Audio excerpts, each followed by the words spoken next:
കൊല്ലത്ത് രണ്ടിടങ്ങളിലുണ്ടായ വാഹനാപകടത്തിൽ രണ്ടുപേർ മരിച്ചു. അമിത വേഗത്തിലെത്തിയ കാർ സ്കൂട്ടറിലിടിച്ച് IT ജീവനക്കാരനായ ഋതുൽ കൃഷ്ണയ്ക്ക് ജീവൻ നഷ്ടമായി.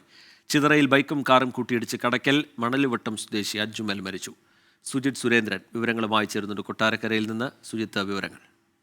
റിജിത്ത്, ഇന്ന് വൈകിട്ട് 6 മണിക്ക് ചിതറ കല്ലുവെട്ടാംകുഴിയിലാണ് ഇരുചക്ര വാഹനം നിയന്ത്രണം വിട്ട് കാറിലിടിച്ചത്. 3 പേരാണ് ഇരുചക്ര വാഹനത്തിൽ ഉണ്ടായിരുന്നത്. കടക്കൽ മണൽവട്ടം സ്വദേശി അജ്മൽ, അതുപോലെ കോവൂർ സ്വദേശി ഷമീർ, സുഹൃത്ത് വിഷ്ണു എന്നിവരായിരുന്നു. ഇടിയുടെ ആഘാതത്തിൽ ഇരുചക്ര വാഹനത്തിന്റെ മുൻവശത്തെ വീൽ ഒടിഞ്ഞു മാറുകയായിരുന്നു. ഈ പരിക്കേറ്റവരെ ആദ്യം കടക്കൽ താലൂക്ക് ആശുപത്രിയിലും തുടർന്ന് തിരുവനന്തപുരം മെഡിക്കൽ കോളേജ് ആശുപത്രിയിലും പ്രവേശിപ്പിക്കുകയായിരുന്നു. വഴിമധ്യയാണ് അജ്മൽ മരിച്ചത്. അജ്മലിന്റെ തലയ്ക്കാണ് പരിക്കേറ്റത്.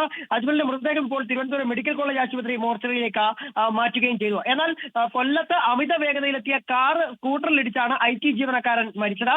കാവനാട് വാടകയ്ക്ക് താമസിക്കുന്ന 27 വയസ്സുള്ള ഋതുൽ കൃഷ്ണയാണ് മരിച്ചത്. ഇന്ന് ഉച്ച കഴിഞ്ഞ് ആശ്രമ മൈതാനത്തിനടുത്തായിരുന്നു അപകടം ഉണ്ടായത്.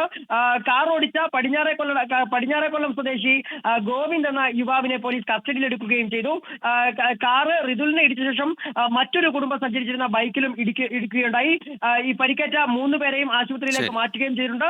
കാറിന്റെ അമിത വേഗതയാണ് അപകട കാരണമെന്ന് ദൃക്സാക്ഷികൾ പോലീസിനോട് പറയുകയും ചെയ്തിട്ടുണ്ട്. റീജിത്ത്.